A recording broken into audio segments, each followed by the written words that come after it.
이것이 이제 살아있는 모든 생명의 해야 할 일입니다.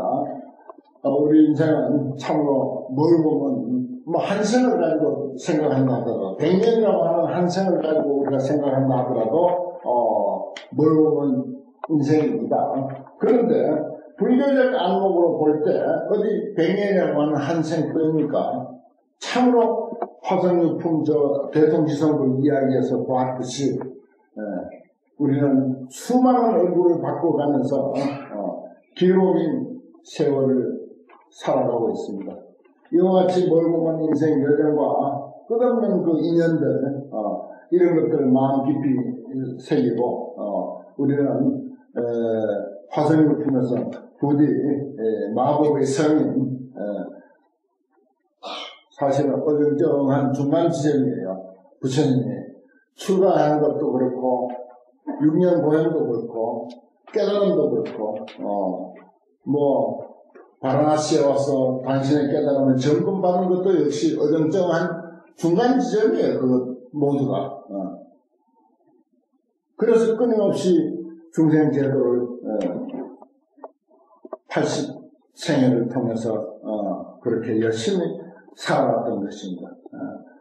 이것이 살아있는 모든 존재의 특성입니다.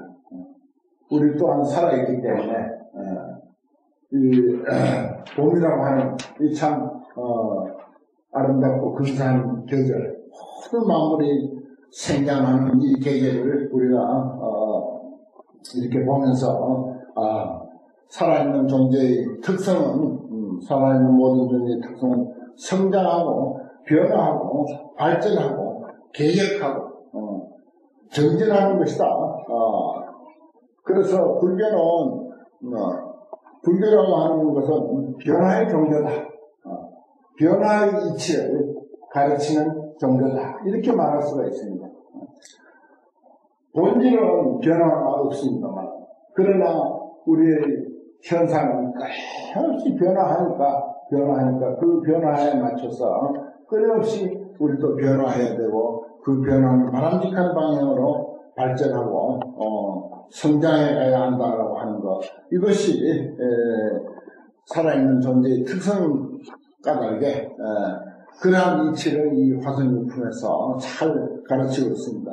그 본래의 그 모습들은 그 다음에 이제 비유해서 법을 밝히다라고 하는 그런 내용이 있죠. 그 이제 경전 내용을 한 번 더 보도록 하겠습니다. 비유해서 법을 밝히다. 30번, 37번 그걸 이제 다 같이 한번 읽으면서 더 생각해보죠. 여러 비구들이여 열애도 또한 그와 같으니라. 지금 그들의 인솔자가 되었느니라. 죽고 사는 본래의 악보는 험난하고 너희들과 갈만한 데와 건널만한 데를 알는 나는 중생들이 다만 일불성만을 들으며 부처님을 보려고 하지도 않고 친근하고 하지도 않느니라. 그 생각하기를 부처님이 되는 길은 멀고멀어서 오래오래 애쓰고 닦아야 이룰 수 있으리라고 합니다. 부처님은 그들의 마음이 겁이 많고 용인한 줄 알고 방편을 써서 중도에서 쉬게 하기 위하여 두 가지 열반을 말하여 합니다. 만일 중생이 두 번째 지혜에 머무르면 그때 아열은 이렇게 말씀합니다. 그들은 할 일을 아직 다 하지 못하였으나 그들이 머물러 있는 지혜는 부처님의 지혜에 가까울 뿐입니다. 마땅히 잘 관찰하고 해야 되오라. 어떤 열반이 진실한 것이 아니니라. 다음 열애가 방편으로서 일불성에서 나누어 삼성을 말하는 것 뿐이니라. 마치 저 인설하는 사람이 쉬어가기 위하여 조작하여 만든 말과 같으니라. 이미 편히 쉰 것을 알면 다시 말하기를 보물에 있는 곳이 물리지 아니하고 이 말은 실패하는 것이 아니라 내가 조작하여 만든 것이 그렇습니다. 이와 같이 참 끊임없이 변화하고 발전하고 성장하는 이런 그 특성을 가진 사람으로서 천지 만물도 마찬가지입니다. 천지지간 만물지 중에 유인이 최귀하다 그랬잖아요. 천지지간 만물 가운데 오직 사람이다 존귀하고 우리가 사람의 까닭에 또 그렇게 표현도 합니다만은 그렇습니다.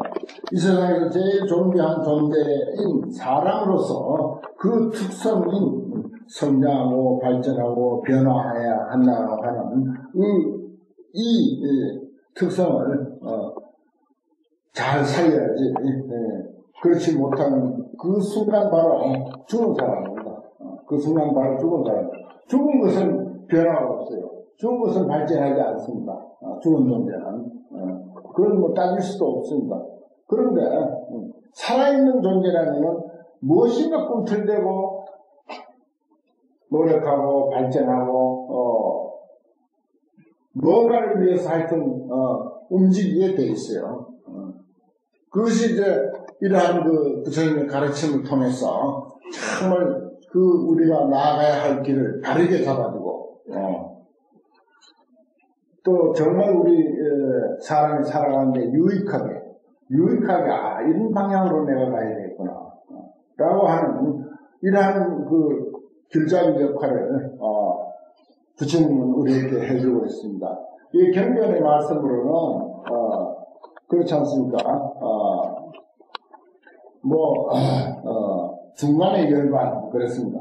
두 번째 지위 그거는 이제 여기서는 이제 그렇게 이야기를 하지만은 우리 인간에게는 개개인의 그 삶을 중심으로 생각해 보면 학업의 문제라든지 사업의 문제라든지 농업이니 무슨 상업이니 어업이니 심지어 도덕이니 사기꾼이니 등등 그 모든 사람들의 바라는 바 목표하는 바가 각자 많을 것입니다. 그런데 정말 바람직한 그 길을 우리가 향해서 그 노력을 쏟아야 그게 이제 참으로 보람이 있고 뜻 있는 것이죠. 그게 다른 방향으로 그렇게 하면 세상이 어지러워요. 그리고 다른 사람에게 피해를 많이 줍니다. 거기에 이제 참 취사 선택을 잘 해야 하는 이유가 바로 거기에 있습니다. 그것 때문에 우리가 다른 데로 가서 내 자신을 변화시킬 수도 있습니다만 그러나 이 법당에 와서 부처님 설화에서 우리가 내 길을 나의 어떤 그 삶의 성장과 발전을 어떻게 도모할 것인가를 조금이라도 참고하는 이유가 바로 거기에 있지 않을까. 그래서 이제 인생길을 바르게 가는 사람들이 많아야 세상이 달라집니다. 유송지가는 지병천심이라 그랬어요. 소나무 사이에 있는 그 칡능풀은요, 소나무를 타고 올라가기 때문에, 그 칡능풀도 하늘을 향해서 쭉 어떻게 바르게 솟아올라갑니다. 세상에는 성인의 가르침을 통해서 바르게 성장하려고 하는, 바르게 노력하고, 바르게 살려고 하는 그런 사람들이 많을수록, 많은 사이사이에 서서, 칡능풀과 같은, 옆으로 막 그냥 땅으로 빌려고 하는 그런 존재가 설사 많다 하더라도, 그들도 또한 주변에 높이, 바르게 성장하려고 하는 그 소나무 덕택에 바르게 올라갈 수 있는 거예요. 또 우리 종교에는, 특히 불교에는 세상에 그런 역할을 해야 됩니다. 또 그런 역할을 하는 존재예요. 마치 저 숲속의 소나무와 같은 역할. 그 소나무를 통해서 다른 작은 잡목들도 쭉쭉 곱게 올라가는 것을 우리가 볼 수 있습니다.